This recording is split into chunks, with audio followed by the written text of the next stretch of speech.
हम कृतिका में पढ़ रहे थे लेसन सेकेंड मेरे संग की औरतें, जिसमें मैंने आपको कुछ पैराग्राफ पढ़ा दिया था, जिसमें राइटर जो हैं मृदुला गर्ग जी वो अपने परिवार के बारे में बताती हैं, बचपन के बारे में उन्होंने बताया है, अपने नानी के बारे में कि उस समय उनकी नानी जो थी जब बीमार थी और किस प्रकार वो अपनी इच्छा को जाहिर करती हैं राइटर की माँ की शादी के लिए। तो उसमें उन्होंने अपने पति के दोस्त को बुलाना चाहती हैं अंतिम समय में, जिसको उनके नाना जी जो थे वो बिना समय गंवाए ही उनके सामने लेके आते हैं, उनकी इच्छा को पूरा करते हैं। तो उसके आगे की कहानी अब हम पढ़ेंगे। अब जो नानी ने कहा वह और भी हैरतगंज था। उन्होंने कहा, वचन दीजिए कि मेरी लड़की के लिए बर आप तय करेंगे। मेरे पति तो साहब हैं और मैं नहीं चाहती कि मेरी बेटी की शादी साहबों के फरमा बरदार से हो। आप अपनी तरह आज़ादी का सिपाही ढूंढकर उनकी शादी करवा दीजिएगा।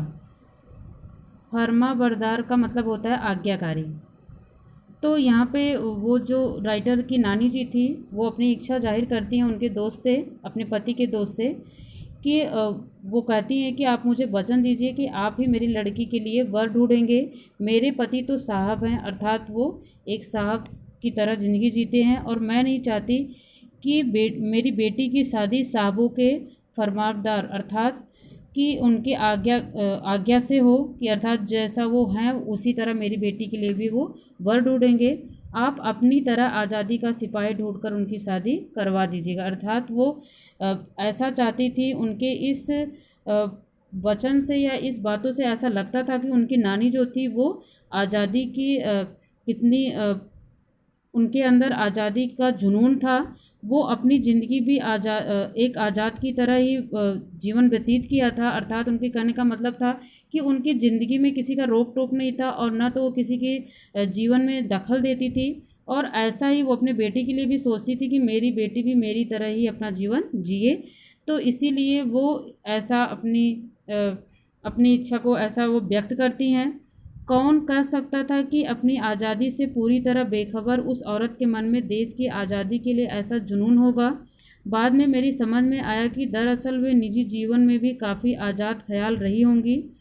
ठीक है, उन्होंने नाना की ज़िंदगी में कोई दखल नहीं दिया, न उसमें साझेदारी की, पर अपनी ज़िंदगी को अपने ढंग से जीती जरूर रही। पारंपरिक घरेलू उबाऊ और खामोश ज़िंदगी जीने में आज के हिसाब से क्रांतिकारी चाहे कुछ न रहा हो, दूसरे की तरह जीने के लिए मजबूर न होने में असली आज़ादी कुछ ज़्यादा ही थी।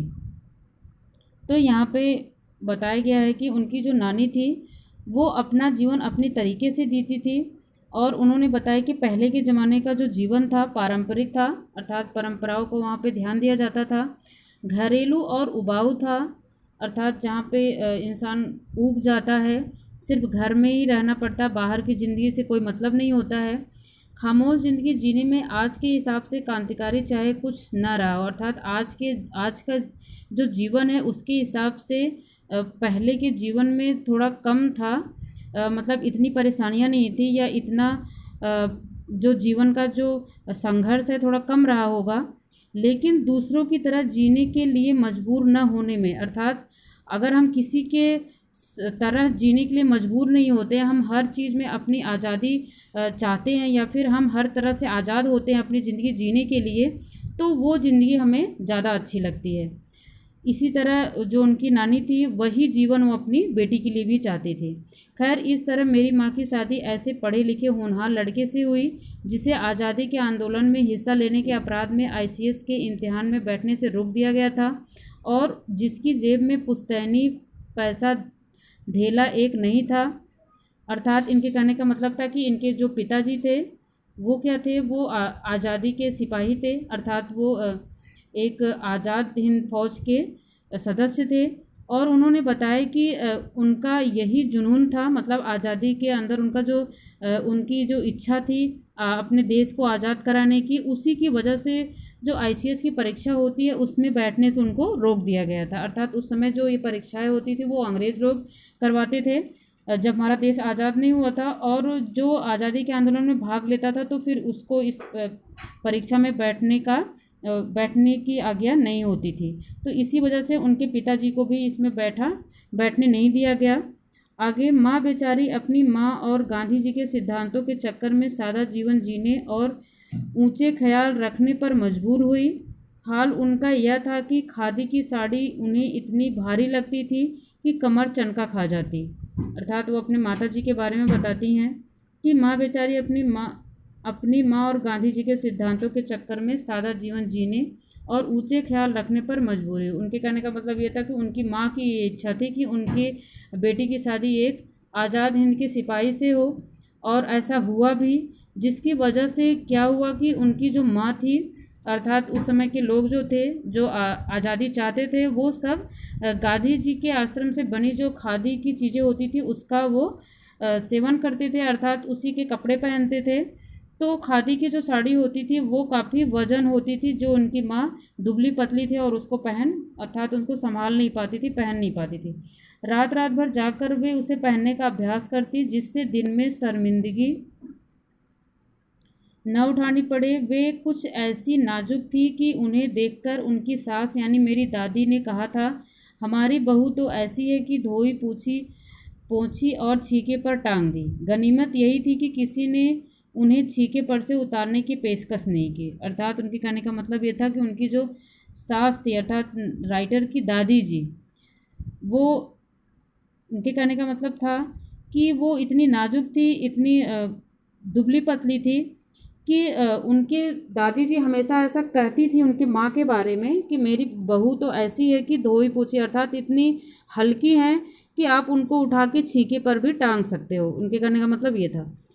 और छीका उस समय का एक ऐसा मतलब कि पहले के ज़माने में लोग कुत्ता बिल्ली या किसी भी जानवर के डर से ऐसा बनाया जाता था, रस्सी से दीवार से टांग दिया जाता था और उसी पे अपना सामान रख देते थे, वो जो भी उनकी खाने की चीज़ें होती थी जानवरों से बचा के, तो उसी को छीका बोलते हैं। तो वही वो कह रही थी कि मतलब छीका एक रस्सी से बांधा हुआ हल्का होता है, जिस पे हल्की चीज़ ही रखी जा सकती है, बहुत ज़्यादा वजन चीज़ें नहीं रखी जा सकती। इसीलिए उन्होंने उनकी माँ की तुलना ऐसे चीज़ से की है कि इतनी हल्की है, इतनी नाजुक है कि आप इनको छीके पर भी टांग सकते हो। तो ये उनके कहने का मतलब था।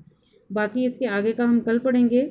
मैं आशा करती हूँ कि आप सभी ने बुक ख़रीद ली होगी, क्योंकि आपको ऐसे पूरे बुक का यहाँ पे पिक्चर अब सेंड नहीं किया जा रहा है जैसे पहले किया जा रहा था। इसलिए अगर आपने बुक नहीं खरीदी है तो प्लीज़ आप पहले बुक खरीद लीजिए और सारे चैप्टर को एक बार पढ़िए, तब आपको समझ में आएगा। जो चीज़ें अगर नहीं समझ में आती है फिर पढ़ाने पे आपको अच्छे से समझ में आएंगे।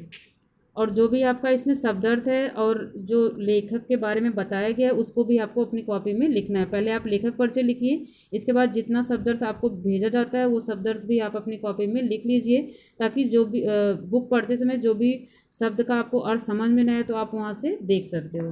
धन्यवाद।